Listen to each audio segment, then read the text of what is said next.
ବ୍ରହ୍ମପୁର ଶାଶ୍ୱତୀ ପ୍ରଗତିଶୀଳ ନାଟ୍ୟ ସଂସ୍ଥା ତରଫରୁ ବୁଧବାର ଆୟୋଜିତ ଶାଶ୍ୱତୀ ରଙ୍ଗ ମହୋତ୍ସବ 2025 ତଥା ପଞ୍ଚମ ସର୍ବଭାରତୀୟ ବହୁଭାଷୀ ନାଟ୍ୟ ମହୋତ୍ସବ ତଥା 35ତମ ପ୍ରତିଷ୍ଠା ଦିବସ ବ୍ରହ୍ମପୁର କବିସୂର୍ଯ୍ୟ ରଙ୍ଗମଞ୍ଚରେ ଉଦ୍ଘାଟିତ ହୋଇଯାଇଛି। ଶାଶ୍ୱତୀ ସଭାପତି ରାମଚନ୍ଦ୍ର ଶାସମାଳଙ୍କ ସଭାପତିତ୍ୱରେ ଅନୁଷ୍ଠିତ ମହୋତ୍ସବରେ ମୁଖ୍ୟ ଅତିଥି ଭାବେ ବ୍ରହ୍ମପୁର ମେୟର ସଂଘମିତ୍ରା ଦଳେଇ ଯୋଗଦେଇ କାର୍ଯ୍ୟକ୍ରମର ଶୁଭାରମ୍ଭ କରିଥିଲେ। ଅନ୍ୟମାନଙ୍କ ମଧ୍ୟରେ ପୂର୍ବତନ ବିଧାୟକ ଡକ୍ଟର ରମେଶ ଚନ୍ଦ୍ର ଚ୍ୟାଉ ପଟ୍ଟନାୟକ, ମଞ୍ଚ ମଣିଷ ଅଶୋକ କର, ସାହିତ୍ୟିକ ଇଞ୍ଜିନିୟର ଜାମିନୀକାନ୍ତ ଦାସ, ଶାଶ୍ୱତୀ ଉପଦେଷ୍ଟା ରବିନାରାୟଣ ବେହେରା, ସମ୍ପାଦକ ସୁନୀଲ ସ୍ୱାଇଁ ପ୍ରମୁଖ ଅତିଥି ଭାବେ ମଞ୍ଚରେ ଉପସ୍ଥିତ ଥିଲେ। ଶାଶ୍ୱତୀ ନାଟ୍ୟ ସଂସ୍ଥା ସହ ସମ୍ପାଦକ ସୁନୀଲ ସ୍ୱାଇଁ ଧନ୍ୟବାଦ ଅର୍ପଣ କରିଥିଲେ। ମେଜର ରମାରମଣ ପାଢ଼ୀଙ୍କୁ ଶାଶ୍ୱତୀ ସମ୍ମାନ ପ୍ରଦାନ କରାଯାଇଥିଲା।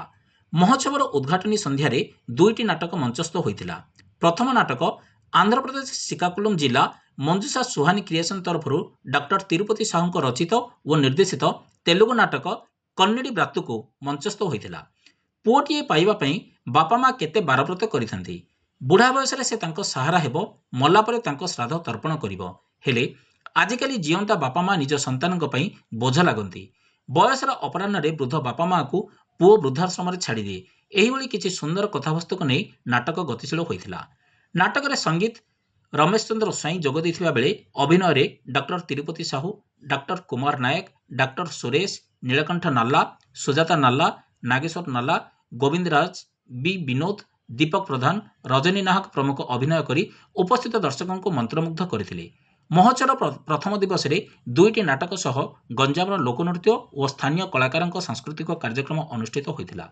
କାର୍ଯ୍ୟକ୍ରମରେ ଶାଶ୍ୱତୀ ସଂସ୍ଥାର ପ୍ରଦୀପ ପଣ୍ଡା, ଆରତୀ ସାମଲଙ୍କ ସହ ସମସ୍ତ ସଦସ୍ୟ କାର୍ଯ୍ୟକ୍ରମ ପରିଚାଳନାରେ ସହଯୋଗ କରିଥିବା ବେଳେ ଆୟୋଜିତ ମହୋତ୍ସବ ବ୍ରହ୍ମପୁର କଳାକାର ଏକତା ମଞ୍ଚର ବହୁ ସଦସ୍ୟ ଉପସ୍ଥିତ ଥିଲେ।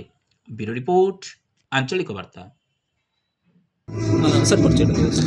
सर मु डॉक्टर तिरुपति साहू आंध्रप्रदेशर ओडिया कलाकार महासंघर सभापति एवं ओडिशार निखिल ओडिशा वरिष्ठ कलाकार महासंघर सभापति अच्छे सर।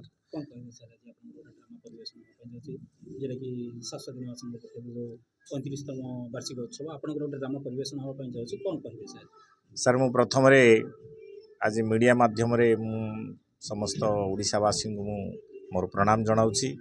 एमती अनेक नाटक मु 30 वर्ष है कर आसूँ। आज शाश्वती रंग महोत्सव अवसर में मोर गोटे तेलुगु ड्रामा मु परिवेशन करुच्ची।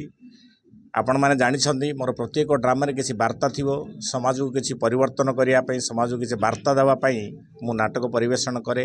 मु पेशार डॉक्टर हेल्ले मोर निशारे जन कलाकार, मु जन अभिनेता।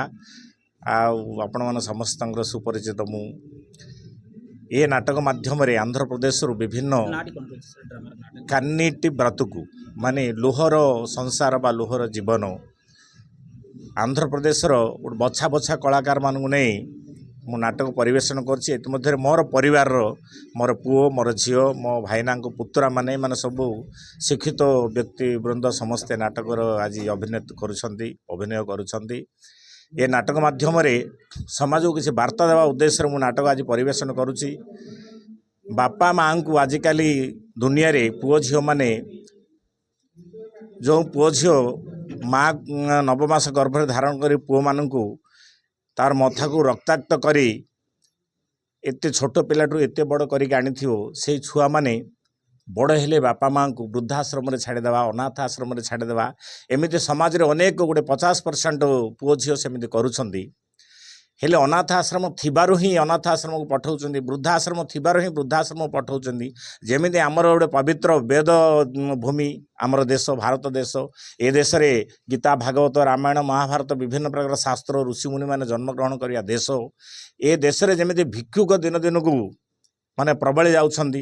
आज प्रत्येक मंदिर रे आपण देखिपारे, सहर देखिए पुरपल्ली सहर अंचल रे विभिन्न जगह रे आज भिक्षुक बोलुछंती। कारण भिक्षुक को आमे माने भिक्षा देबारु ही भिक्षुक बढ़ी जाउछंती। जदि आमे कहीं भिक्षा देबानी से माने भिक्ष मागिबेनी।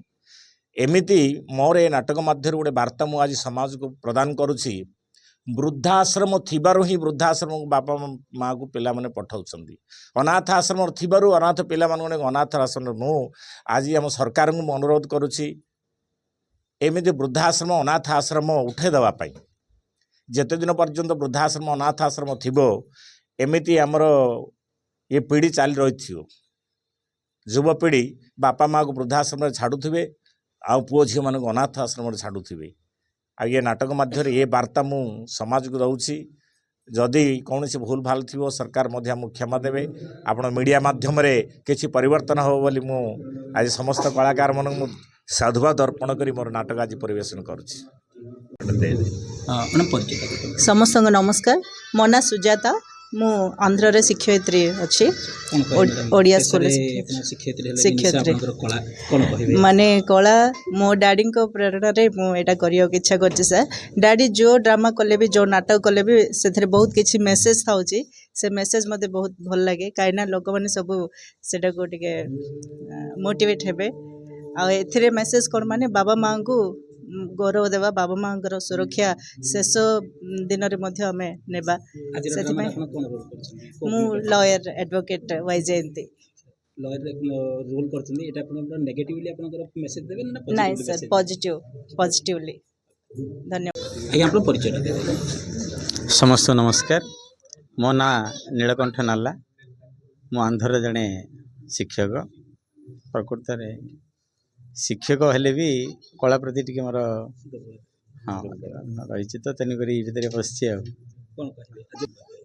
कौन कहे माने आजिकाली देखंतु जेतेबेले पिला जन्म होछि बापा तांको ऊपर बापा माँ जो प्रकार माने भरोसा रखुचंती जो आत्मीयता रोचे से आत्मीयता से माने रखी पाना शेष पर्यंत कहीं जिते पर्यंत बापा माँ रोजगार क्षम सेदिन पर्यंत पिलाମାନଙ୍କର सब साहा भरसा भल रोचे से रेस्पेक्ट भल रोचे सब भल रोचे जो बुढ़ा हो जाती से मैंने अनादर कर जानते जड़े इंजीनियर जे वाइफ एंड हजबैंड इंजीनियर हेल्ले शाशु शशुर को लेकिन वृद्धाश्रम रखुंट ये जिन गुड़ा टे एवॉइड करने आम डॉक्टर सार गोटे नाटक लिखिं नाटकर ना हूँ कानीटी ब्रातुक जोटा कि गोटे लुहरे भासीजी ये दुनिया माने तीनोटी परिवार को नहीं कराई तीनटा जे परिवार सिचुएशन सेम तेणु ये जिनस को टिके आम समाज आगे रखा कि परिवर्तन समाज रे आनिया उद्देश्य